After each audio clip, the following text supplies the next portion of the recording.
তাই শাস্ত্র সিদ্ধান্ত দিয়েছে এই যে নাম গৌর হরি জীবের মাঝে অর্পণ করলেন, শাস্ত্রের সিদ্ধান্ত দিয়েছে অনর্পিত চরণ চিরাত করুণায় অবতীর্ণ করো সমর্পত মন্যজ্জ্বল রাশাং স্বভক্তি শ্রিয়াম হরিপুরাটা সুন্দর তুতি কদম্ব সন্দীপিত সদা হৃদয় বন্দর স্ফুরিত শচীনন্দন। অনর্পিত চরণ চিরাত মানে যা বিগত সময় অর্পিত হয় নাই, করুণায় অবতীর্ণ। এটা বললো কেন? এই জীবকে করুণা ধারায় সিঞ্চন করবার জন্য, করুণা রূপ সাগরে স্নান করানোর জন্য, করুণা রূপ মন্দাকিনী ধারায় অবগাহন করানোর জন্য, এই ধর্মাত্ম কলেবর যুক্ত দুঃখী তাপী জীবের ঘুমন্ত জীবের ঘুম ভাঙানোর জন্য, এদেরকে চৈতন্য দান করবার জন্য আমার চৈতন্য দেবের আগমন। আমার চৈতন্য মানে চেতন থাকা, জেগে থাকা। অনেকে বলেন না তোর ছেলে কোথায় গেছে রে? আমার ছেলেটা অচৈতন্য হয়ে দেখ ঘুমিয়েছে, মানে চেতনা নাই। আমার গৌর হরির প্রথম জীবনের নাম ছিল কি? নিমাই সুন্দর। দ্বিতীয়ত নাম হলো শ্রী গৌরাঙ্গ, তৃতীয়ত নাম হলো শ্রী চৈতন্য। কাদেরকে চৈতন্য দান করলেন?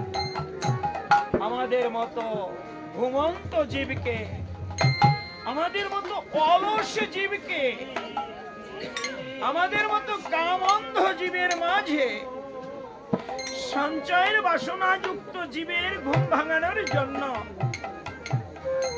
আমার শ্রী চৈতন্যের আগমন। করুণায় অবতীর্ণ কলৌ সমর্পত উন্নতজ্জ্বল রসাং। কি অর্পণ করলেন? উত্তম উন্নত উজ্জ্বল রস, যে রসে আমার প্রাণ গোবিন্দ হয় বশ।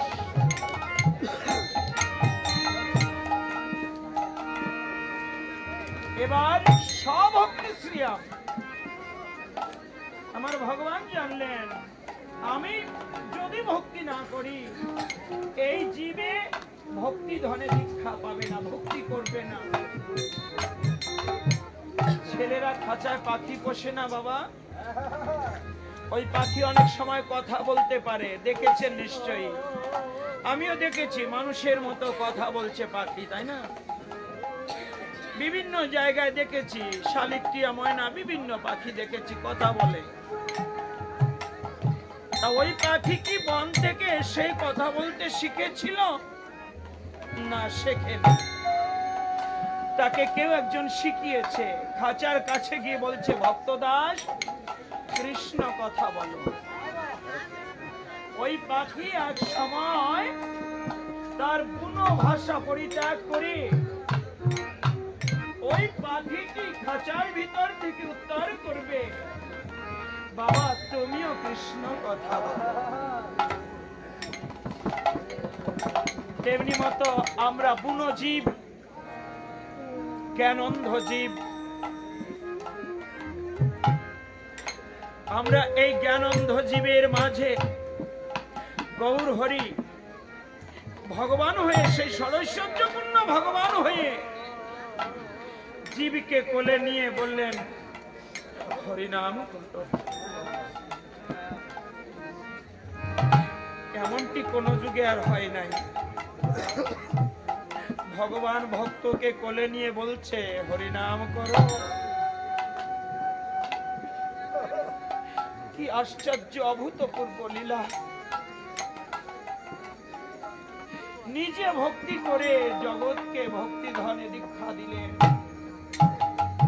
আর কি বললেন? নামে রুচি জীবে দয়া বৈষ্ণব সেবক। তিনটি কথা মাত্র।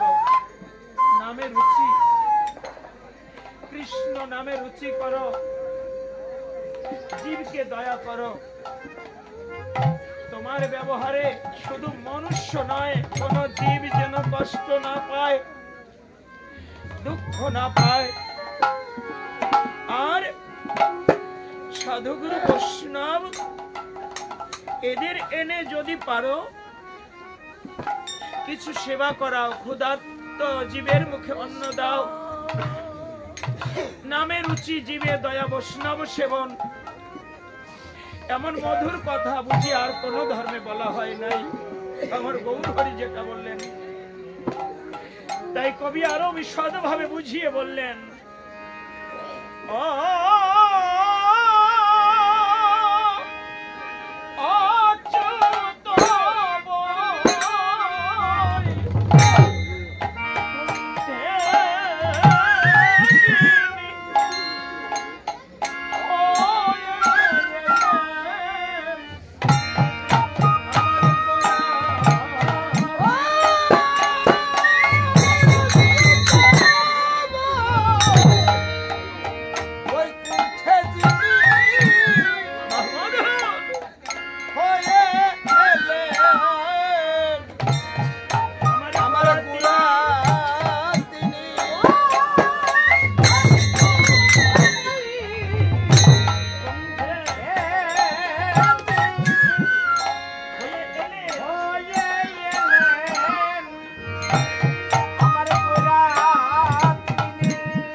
ভগবান একা আসেন নাই এই যুগে, ভক্তবৃন্দ সঙ্গে নিয়ে এসছেন।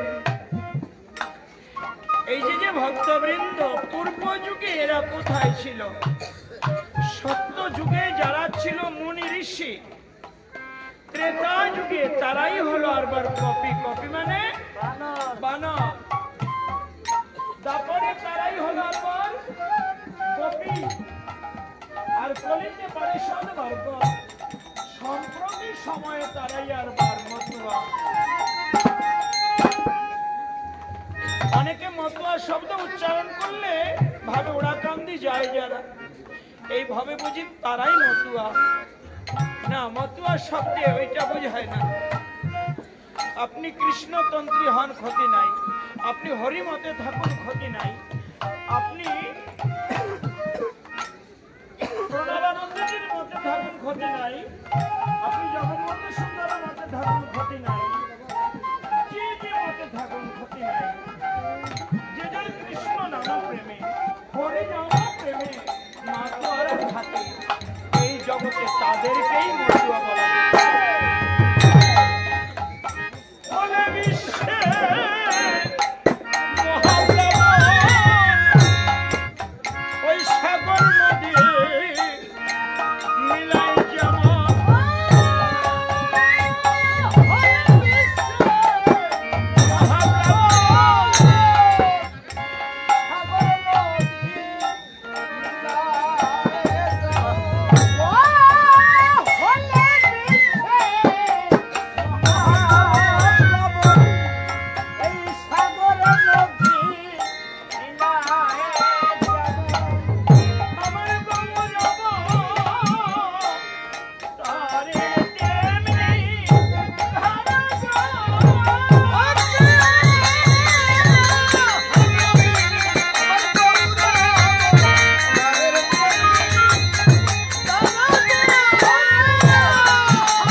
সাগরের জল, নদ নদীর জল, কূপের জল, সরোবরের জল, মিলেমিশে যেমন একাকার হয়ে যায়, আমার গৌর হরিও তাই চেয়েছিলেন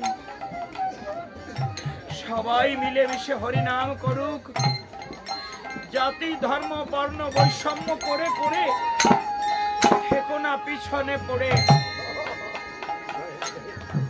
আমরা এই যে জাতির গৌরব করে করে আজকে সনাতন ধর্মের যে ক্ষতি হয়েছে বাবা, এই অপূরণীয় ক্ষতি থেকে আমার গৌর হরি জীবকে রক্ষা করতে চেয়েছিলেন। পরে পূর্ণাঙ্গ ভাবে রূপ দিলেন কে? আমার গুরুচাঁদ ঠাকুর, মুক্তি বারিধি গুরুচাঁদ ঠাকুর।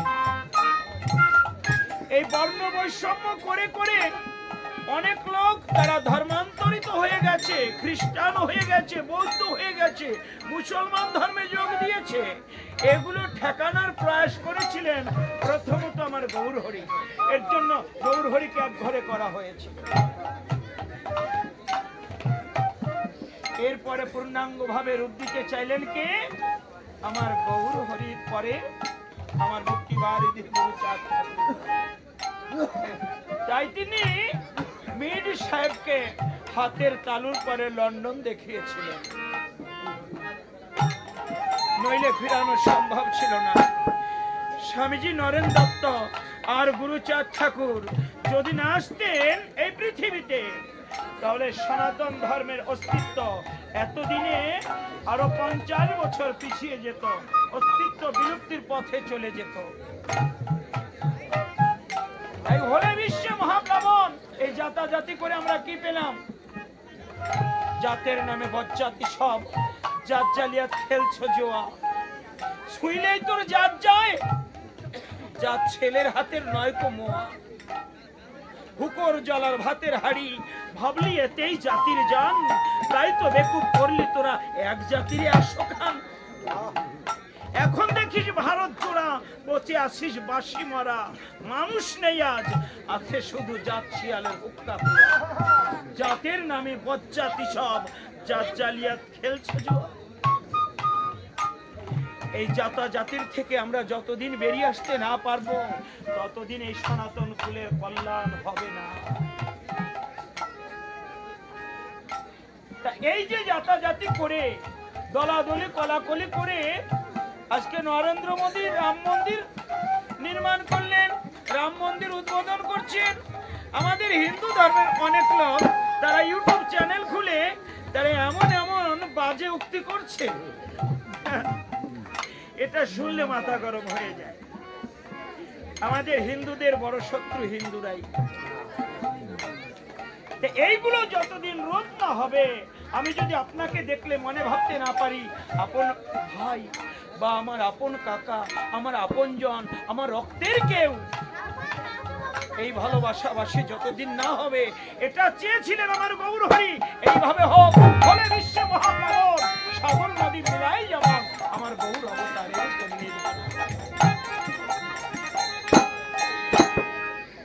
নইলে ধোপা কাপড় কাছে আমার গৌর হরি বললেন, ওরে ধোপা কাপড় কাচবি হাতে, মুখে হরি নাম কর, কৃষ্ণ নাম কর। বললেন কৃষ্ণ নাম করলে, হরি নাম করলে আমার কাপড় কি তুমি কেচে দেবে? আমার গৌর হরি বললেন, দে তোর কাপড় আমি কেচে দিচ্ছি, তুই মুখে হরি নাম কর। আমার তোর কাপড় আমি কেচে দিচ্ছি, তুই বদনে একবার জয় হরি বল, হরি বল বলে না।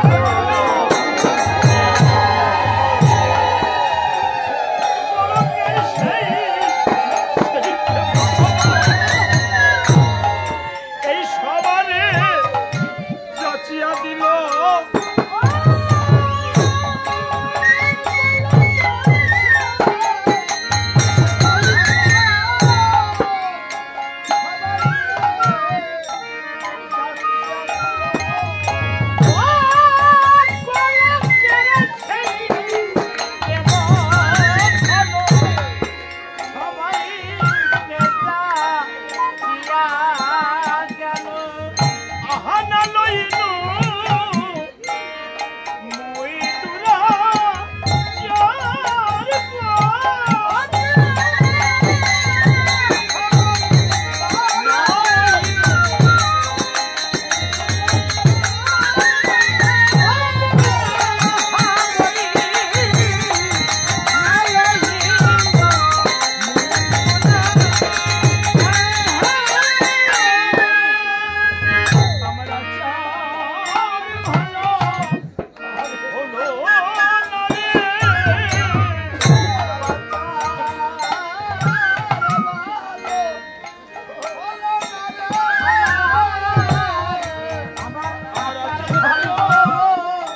আর ভালো হলো না।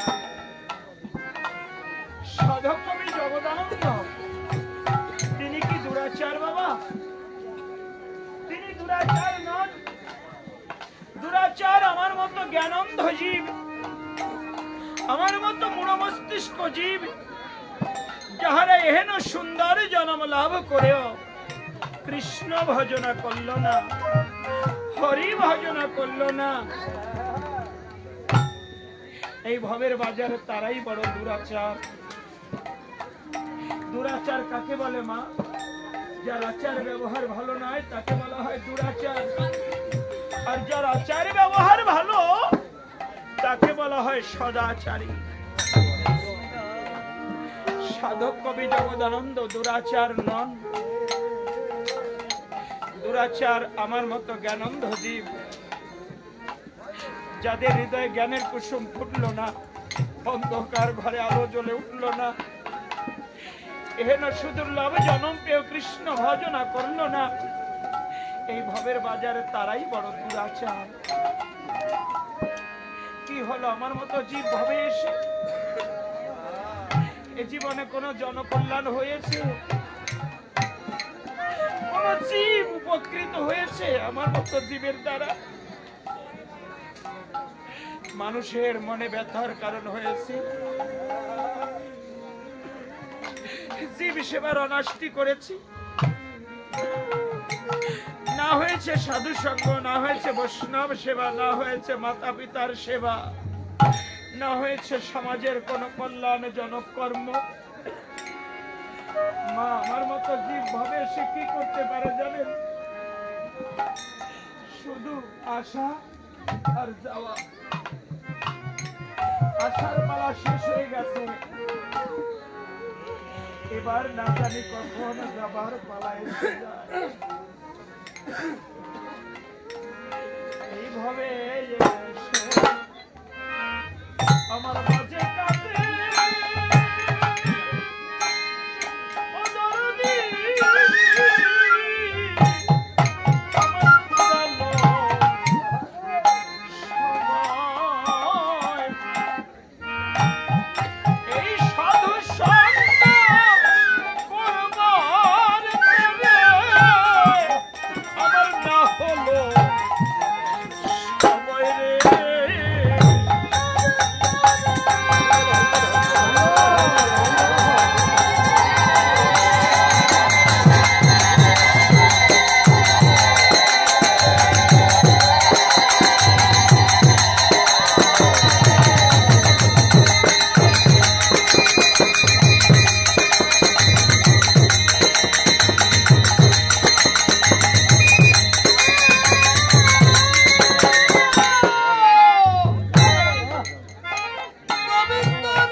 দেবতারা এহেন জন্ম পেতে চায়।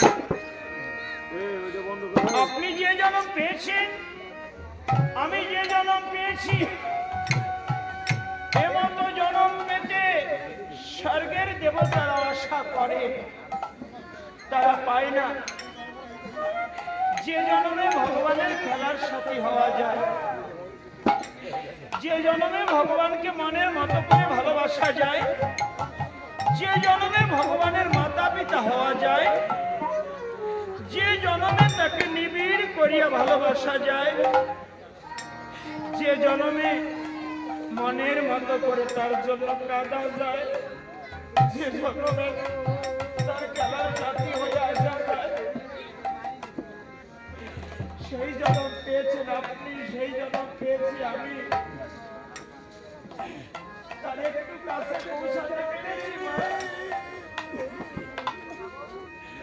সত্যযুগ থেকে আরম্ভ করে এই কলি পর্যন্ত সত্যযুগে কর্দমের স্ত্রী দেবাহুতির কোলে আমার হরি এসেছিলেন।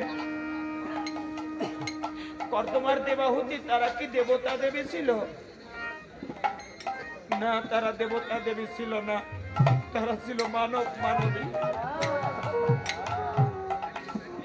কি সৌভাগ্য করে এই দেবদুর্লভ মনুষ্য জন্ম পেয়েছি, হিসাব করুন। এবার ত্রেতা যুগে রাজা দশরথের ঘরে মা কৌশল্যার কোলে তার রামচন্দ্র এলেন। রাজা দশরথ কি মানব ছিল না দেবতা ছিল? কৌশল্যা কি দেবী ছিল না মানবী ছিল? মানবী ছিল। ভগবান তাদের কোলে এসে মা বাবা বলে ডাকলেন। কি সৌভাগ্য! কোন দেবতা দেবীকে কোন যুগে ভগবান মা বাবা বলে ডেকেছে? ডাকেননি, ডেকেছে নর নারীকে মা বাবা করে, খেলার সাথী করে, আপন জন করে তার সেবা পূজা করবার সুযোগ দিয়েছে আমাদের মতো জীবকে। দাপর যুগে আমার কৃষ্ণ এলেন মথুরায়, দেবকীর কোলে, বসুদেবের কোলে, কংসের কারাগারে। দেবকী বসুদেব তারা কি মানব মানবী ছিল না দেবতা দেবী ছিল? মানব মানবী ছিল।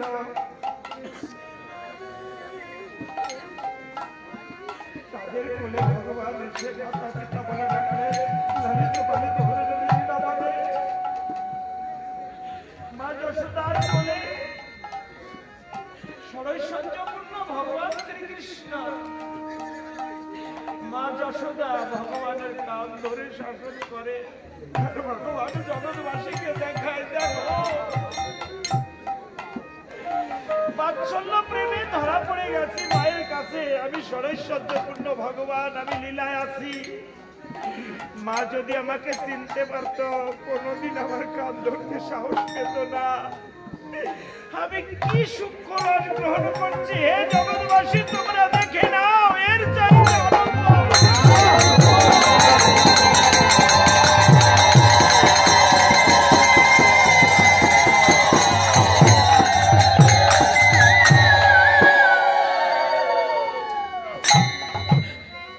আমার গোপালকে বলা হতো বাধাব গোপাল। পিতার পাদুকা মাথায় করে বহন করলেন, জগৎকে শিখালেন, তোমরাও যদি আমাকে মন মতো করে ভালোবাসতে পারো, আমিও তোমার জুতা এরকম করে মাথায় করে বহন করে দেব। এবার বলিতে আমার গৌর হয়ে যাদের ঘরে সতী মাতার কোলে আর জগন্নাথ মিশ্রের কোলে মা বাবা বলে ডাকলেন। এই মানব মানবী পেরেছে ভগবানের মাতা পিতা হতে, দেবতা দেবী নয়। এহেন ভাগ্য করে সেও যদি কৃষ্ণ ভজনা না হলো, সংসারের বোঝা বইতে বইতে জীবন অবসান হয়ে গেল। আমি গোবিন্দের সংসার করবার জন্য এসেছি, আমি তার দাস, আমি তার চাকর। সামান্য কিছু অর্থ পেয়ে যেখানে আমি দাস হবার যোগ্য নই, সেখানে আমি মালিক সেজে বসে থাকি। বুঝি না এ মালিকানা আমার নয়, মালিক দিদি, আমি তার সংসারের দাস। কত বড় অপরাধ করি, যেখানে আমি তার দাস হবার যোগ্য নই, সেইখানে আমি নিজেকে মালিক ভেবে বসে থাকি। এই সংসারের চাহিদা পূরণ করতে গিয়ে হাড় ভাঙা খাটুনি ঘেটে ঘেটে অবশেষে এই সংসারের তরি সংসারে ডুবে যায়। এই মানব তরিখানি সংসার সমুদ্রে ডুবে যায়। আমার গৌর হরি বললেন, কৃষ্ণের সংসার করো, ছাড়িও না চাল।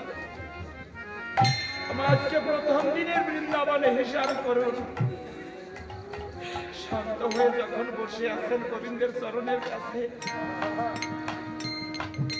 হিসাব করবার সময় যখন মনটা শান্ত হয়, নইলে আর হিসাব মেলে না।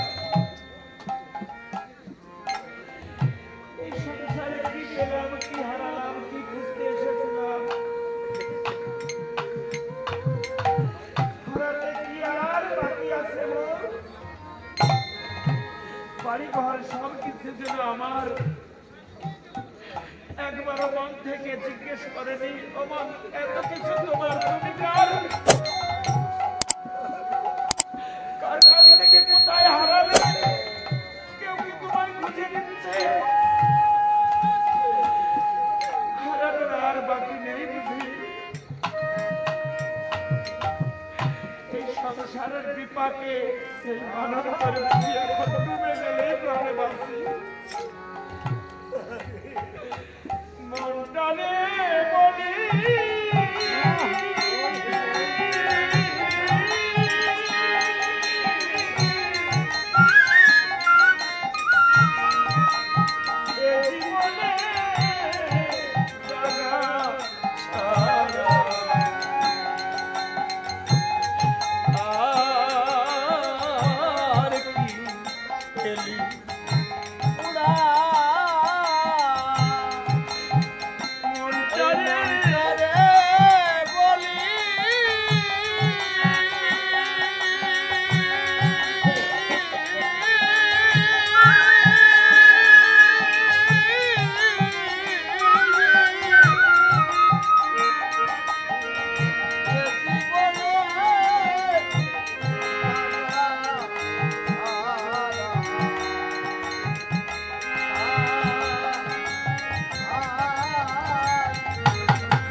টাকা পয়সার অভাব হয়,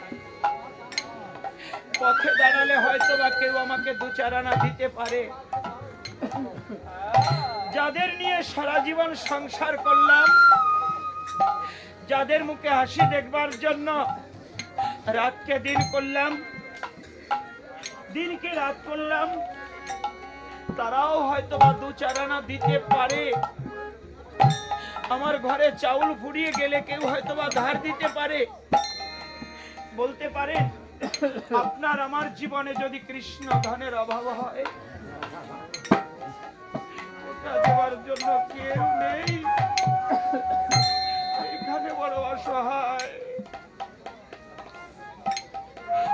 যাদের মুখে হাসি দেখতে গিয়ে গোবিন্দকে ভুলেছি, এই যে রাত জেগে জেগে টাকা উপার্জন করে নিয়ে যাচ্ছি, যত উপার্জন করব ওদের ততই খুশি দেখা যাবে। 10টা দিন যদি বিছানায় পড়ে থাকি, ওদের মুখ কালো হয়ে যাবে। হায় রে অর্থ স্বার্থের পৃথিবী,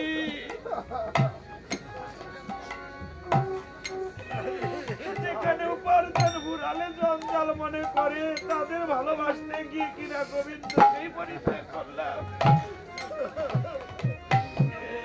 সবচাইতে দুঃখের সময় ভালোবাসি আমার গোবিন্দ, সবচাইতে কষ্টের সময় ভালোবাসি আমার গোবিন্দ।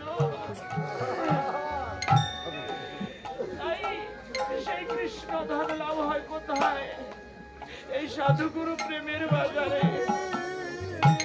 ভেবে দেখেছি, আজকে যখন আসরে দাঁড়াই, নৌকা বিলাসের আসরে, অনেক বৃদ্ধ বৃদ্ধা পিতা মাতা 2 টাকা হাতে ধরিয়ে দিয়ে বলে, কৃষ্ণ আমার কি যাবার সময় হয় নাই।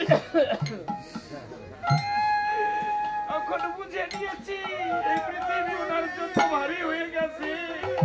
সংসারে সবাই জঞ্জাল মনে করছে, যাবার জন্য প্রয়াস করছে, কিন্তু কাল তাকে স্পর্শ করছে না। এই কষ্টের কারাগার থেকে পরিত্রাণের একটাই পথ, শুধু কৃষ্ণ নাম।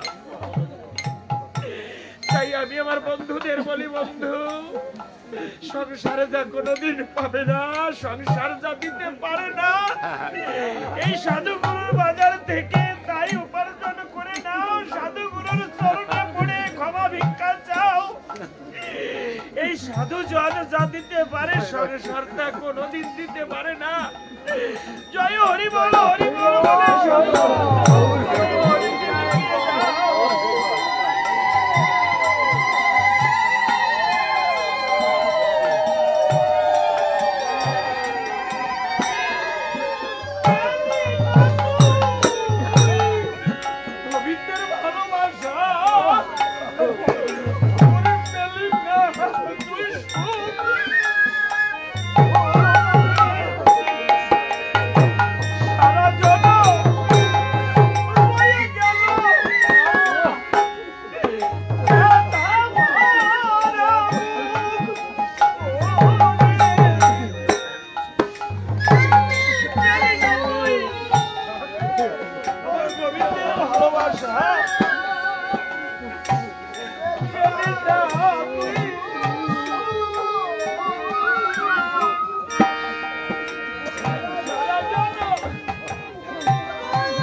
জগতের আবেগ নিয়ে আমি খেলতে চাই না।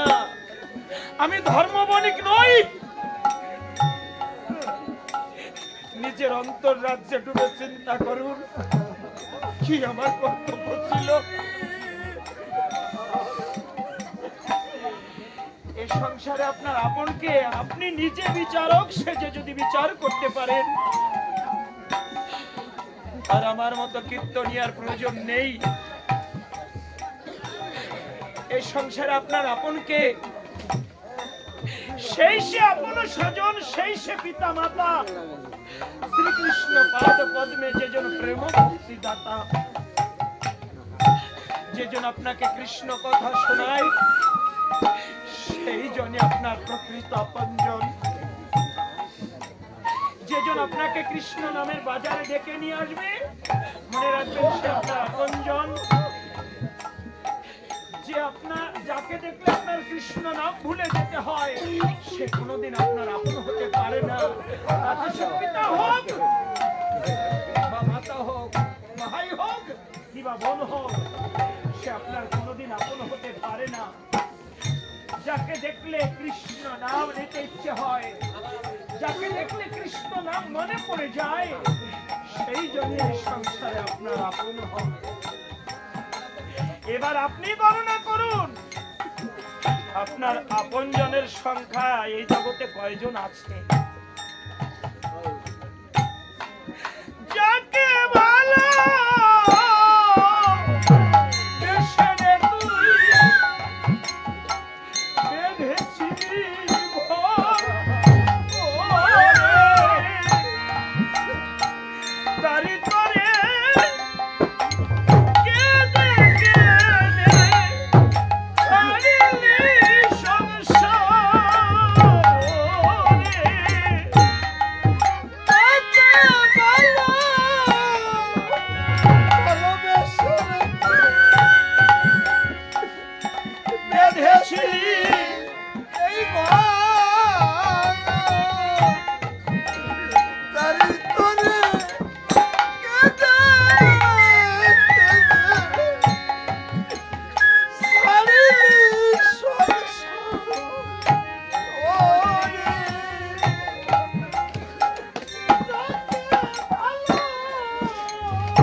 পর্যন্ত বিশ্রাম রেখে একটা পালায় ব্রতী হব।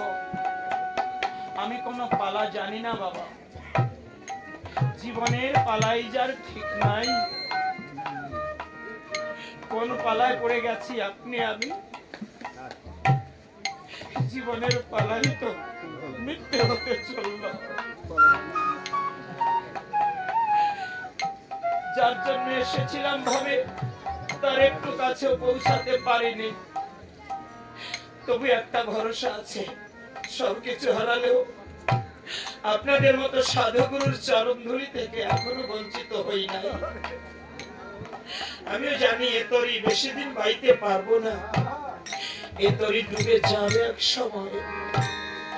তো যদি ডুবেই যাবে, যাক না, এই সাধুগুরুর চরণের কাছে গিয়ে যেন ডুবে যায়, আপনাদের চরণ সাগরে গিয়ে যেন এই তরিখানি অচল হয়ে যায়। কারো অনুগ্রহের পাত্র যেন করে না রাখে ভগবান বিছানায়, একটা মিনিট যেন কারো অনুগ্রহের পাত্র না হয়। অনেক দেখেছি, দেখাশোনা হয়ে গেছে, এবার এই তরি ডুবে গেলেই প্রাণে বাঁচি। তো একটা পালা নিয়ে গিয়ে যাব। আজকে প্রথম দিনের বৃন্দাবন, তো যে পালায় প্রবেশ করব, পালাটির নাম বৈষ্ণব সেবা। এই বৈষ্ণব সেবা হয়তো আপনারা অনেকে শুনেছেন, কিন্তু কৃষ্ণ নাম তো কোনোদিন পুরাতন হয় না বাবা। যতদিন যাবে তত কৃষ্ণ নামের দাহিকা শক্তি বাড়বে, সবকিছু তার স্বকীয়তা হারাচ্ছে, প্রকৃতি বদলে যাচ্ছে, সবকিছুর স্বকীয়তা নষ্ট হচ্ছে, মানবের স্বকীয়তা নষ্ট হচ্ছে।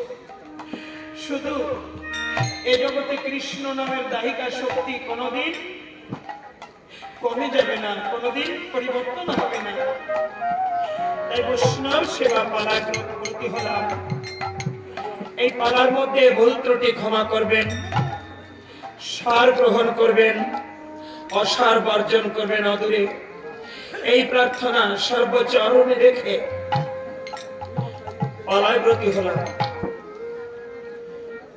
তো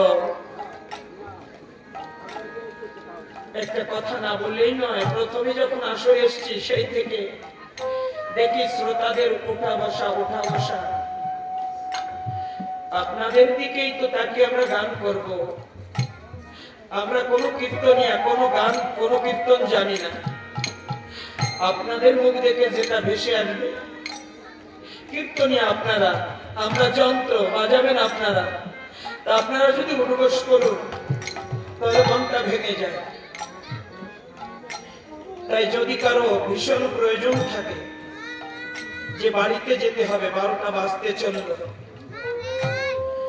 হ্যাঁ 12টা বাজবে, ঘড়ি তার সময় মতো বেজেই যাবে, কিন্তু ঘড়ির দিকে তাকিয়ে কৃষ্ণ নাম শ্রবণ করা, ওতে কোনো আনন্দ হয় না। ঘড়িতে 12টা বাজবে, আপনি সাবধান থাকবেন আপনার 12টা, জীবনের 12টা কোন সময় বেজে যায়। তা ঘুমোতে যাবেন, হ্যাঁ ঘুমোতে যান, কিন্তু একটু কৃষ্ণ চিন্তা করে ঘুমোবেন। ঘুম ভাঙলে হোকাল, আর ঘুম না ভাঙলে পরকাল। কত লোক ঘুমের ঘরে চলে যাচ্ছে না।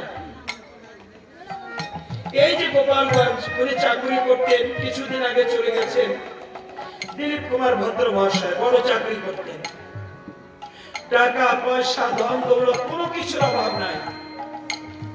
গ্রামের বাড়িতে যেমন টাকা পয়সা, শহরেও বাড়ি করেছে, সেখানেও টাকা পয়সার মালিক। তা উনি অফিস যাবেন, স্ত্রী কি করেছে, ভোরবেলায় স্নান করে রান্না করতে যাবে স্বামী দেবতার জন্য। স্বামী দেবতা ঘুমোচ্ছে, উনি রান্না করতে গেছে, ল্যাট্রিন বাথরুম সেরে স্নান টান করে রান্না করতে গেছে, রান্না শেষ হয়ে গেছে, স্বামী ওঠে না। ওই ঘর থেকে ডেকে বলছে, শুনছো তুমি উঠবে না, খাওয়া দাওয়া করবে না, স্নান করবে না, সাড়া দেয় না। পরে ঘরে গিয়েছে,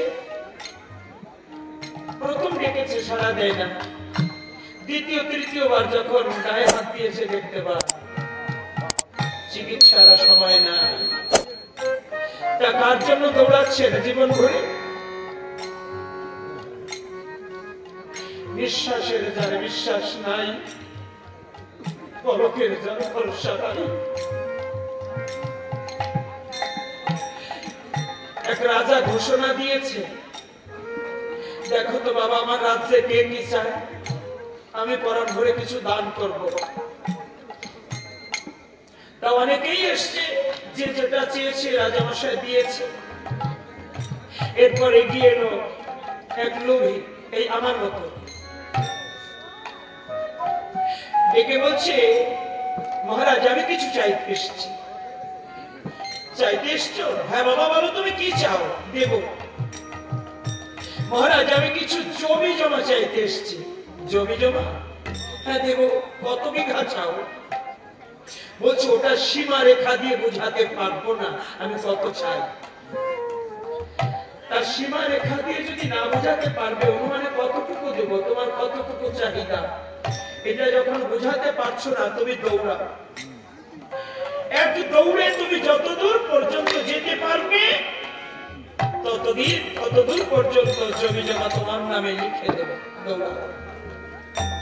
এবার ওই লোভী দৌড় আরম্ভ করেছে।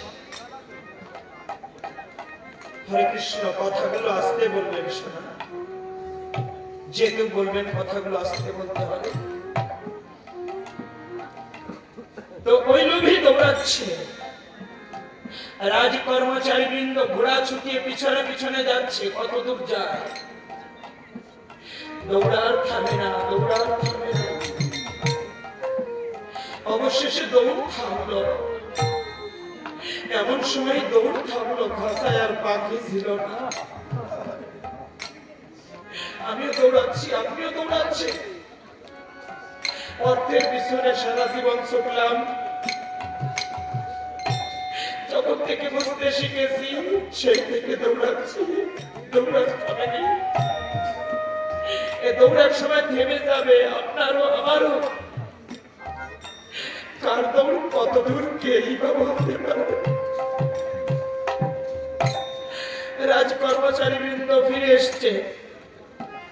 রাজা মশাই জিজ্ঞেস করছে কত বিঘা জমি নিয়েছে, কত বিঘা দিয়েছ? রাজ কর্মচারী বলছে মহারাজ মাত্র 3.5 হাত জায়গা নিয়েছে। কেন 3.5 হাত দিলে ওকে ঠকালে কেন? মহারাজ ওকে ঠকাতে চাই নাই। ও এত লোভ করেছিল, এত লোভ করেছিল, ও বুঝতে পারে নাই যত দৌড়াচ্ছে তত ঠকে বসে আছে। ও দৌড়াতে দৌড়াতে যখন দৌড় থামলো, কাছে গিয়ে দেখি খাঁচায় পাখি না। যে পাখির জন্য এত দৌড়াচ্ছিল সে পাখি যখন চলে গেছে 3.5 হাত জায়গার বেশি পায় না ভেবে দেখেছি, তাই ওই 3.5 হাত জায়গা মেপে নিয়ে ফিরে এসেছি। আমরা ওকে ঠকাই না।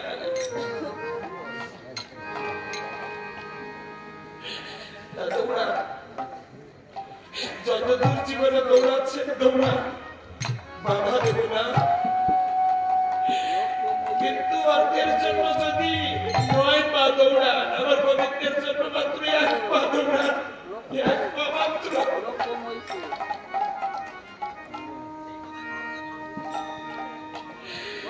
দৌড় আপনারও থেমে যাবে আর আমারও থেমে যাবে। সময় কার কখন ঘুরাবে কেই বা বলতে পারে। এগুলো বলি কেন বা শ্রোতা উদ্বোস করলে কষ্ট লাগে। এমনিতেই তো শ্রোতার সংখ্যা আজকে কম। আমিও আমার বন্ধুদের বলবো যেদিন শ্রোতার সংখ্যা কম থাকে ওই দিন গোবিন্দকে গান শোনাতে হয়। হৃদয়ে মাঝে বসি আমার গানের গুরু শঙ্করবাবু বলতেন যেদিন শ্রোতার সংখ্যা কম থাকে ওই দিন গান ভালো করে গাইতে হয়। আমি জিজ্ঞেস করলাম কেন? বলছে বেশি শ্রোতায় আড়ম্বর হয়, অল্প শ্রোতায় প্রেমানন্দ হয়। কালকে এখানে অনেক শ্রোতা আসবে, হয়তো সামনের কাতার শ্রোতাগুলো মান সম্মান দিতে দিতে পিছনে পড়ে যাবে। এই সামনের যে শ্রোতাগুলো আড়ম্বর করতে করতে হয়তো তারা পিছনে পড়ে যাবে। ওই দিন আড়ম্বর হতে পারে, কীর্তন নাও হতে পারে। তাই যেদিন ভক্ত কম থাকে ওই দিন ভগবানকে পরম করে গান শোনাতে হয়। আমি আমার বন্ধুদের তাই বলি, যেদিন শ্রোতার সংখ্যা কম থাকে ওই দিন ভগবানকে হৃদয়ের মাঝে বসিয়ে গান শোনাও। এই কণ্ঠ তো তিনি দিয়েছেন, তোর কণ্ঠ কণ্ঠে যে সুর দিল মধুর, শ্রোতা হয়ে তোর গান শুনে দাঁড়ায় অদূর, শ্রোতা হয়ে তোর গান শুনে দাঁড়ায় অদূর। সুর পেয়ে তুই সেজেছিস অসুর, করলি না সুর সুধা পান, নিজে গেয়ে শুনিস নিজের গান। তোর গান তোর মন মতো হলে চূড়াবে সকলার প্রাণ, নিজে গেয়ে নিজে শুনিস নিজের গান।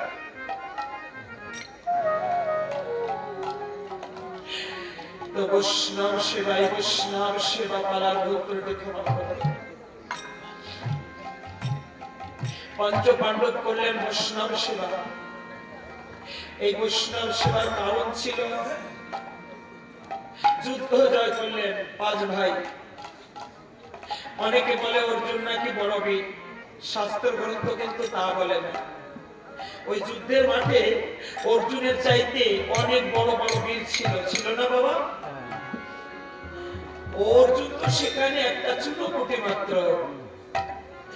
বড় ভাই কর্ণ, যিনি রাজা দুর্যোধনের সাথে ছিলেন, ওই বড় ভাই কর্ণের সাথেই কর্ণের সমকক্ষ যুদ্ধ হয় 5 ভাইয়ের মধ্যে ছিল না। এরপরে আরো বড় যোদ্ধা ছিল অস্ত্রগুরু দ্রোণাচার্য, যিনি ওই 5 ভাইয়ের অস্ত্রগুরু যিনি, তিনি বিপক্ষে। আরো বড় বীর ছিল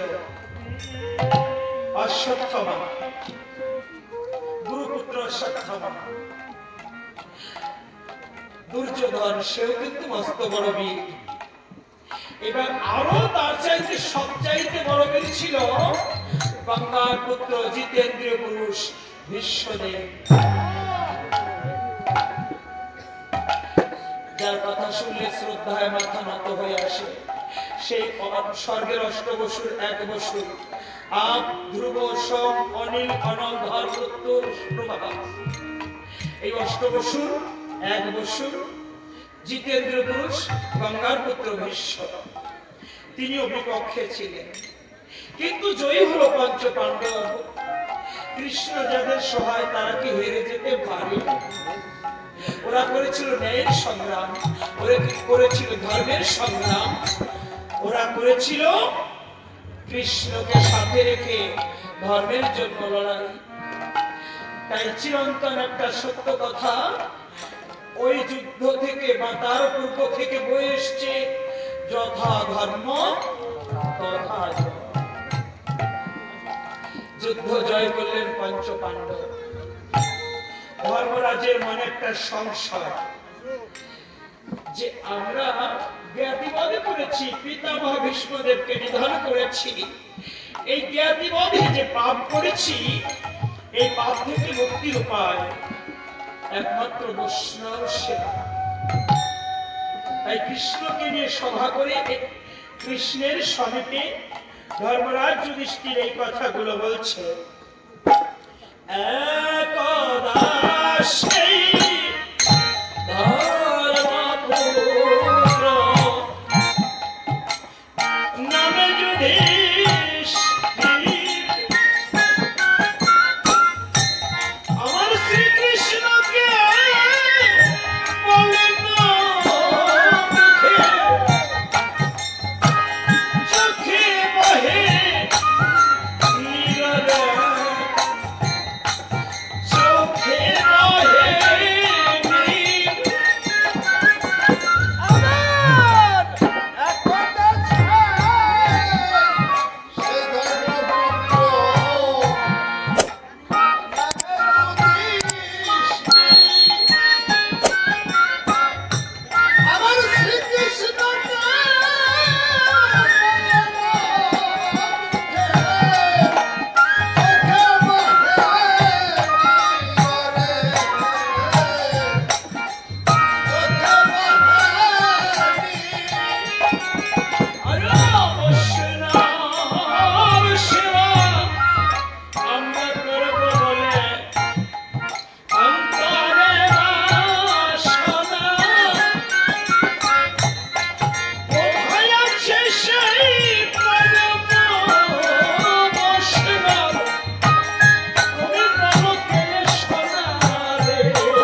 কৃষ্ণের কাছে বলছে, হে কেলে শোনা, আমরা যে বৈষ্ণব সেবা করব, এর বৈষ্ণব পাবো কোথায়?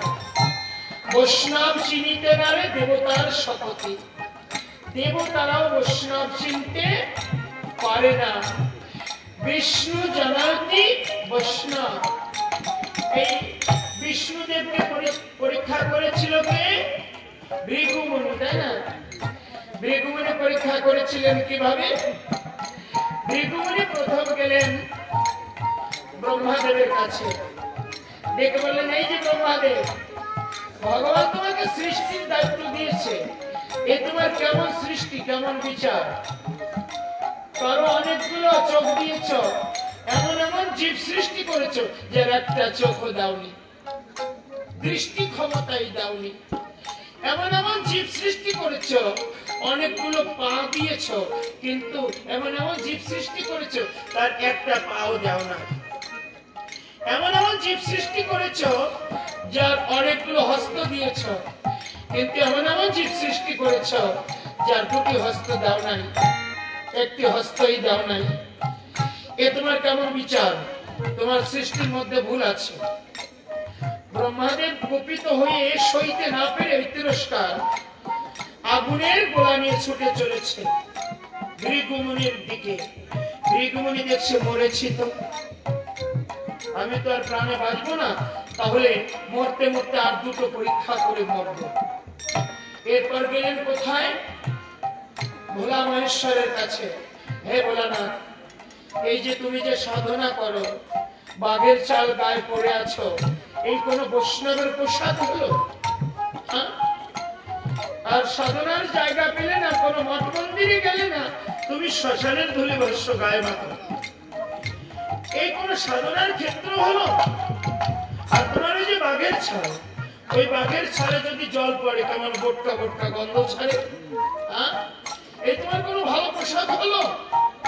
শিব ঠাকুর সইতে না পেরে ক্রোধানলে জ্বলে উঠে, ওনার হাতে ছিল ত্রিশূল, ওই ত্রিশূল নিয়ে তাড়া করলেন। ভৃগুমুনি দেখছে মরেছে এইবার।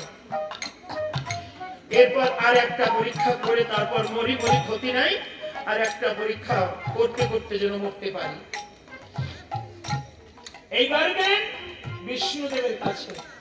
বিষ্ণুদেবের কাছে যখন গেলেন, দেখতে পান বিষ্ণুদেব ঘুমিয়ে আছে। বিষ্ণুদেব যখন ঘুমিয়ে আছে, তখন ভৃগুমুনি কি করলেন? এ বেটা তো ঘুমোচ্ছে, একে আর কি জানতে চাইবো, তাই সরাসরি বক্ষ মাঝে পতাকা রেখে দিলেন। বিষ্ণুকে চরণ চিহ্ন, বিষ্ণুকে চরণ চিহ্ন, ললাট লেখা কে খণ্ডায় কাহার সমান নাহি যায় চিরদিন, কাহার সমান নাহি যায়। আজকে যে রাজাধিরাজ,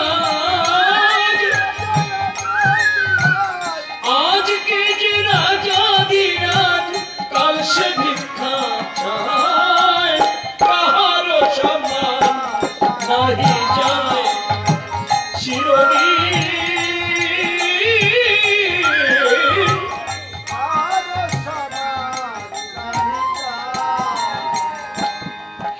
যখন বিষ্ণুদেবের পক্ষে পদাঘাত মেরে দিয়েছে, বিষ্ণুদেব ঘুম ভেঙে দেখতে পায় ভৃগুমুনির চরণ তার বক্ষে। বিষ্ণুদেব দুটি নয়ন জলে ভেসে গিয়ে বললেন, হে ভৃগুমুনি,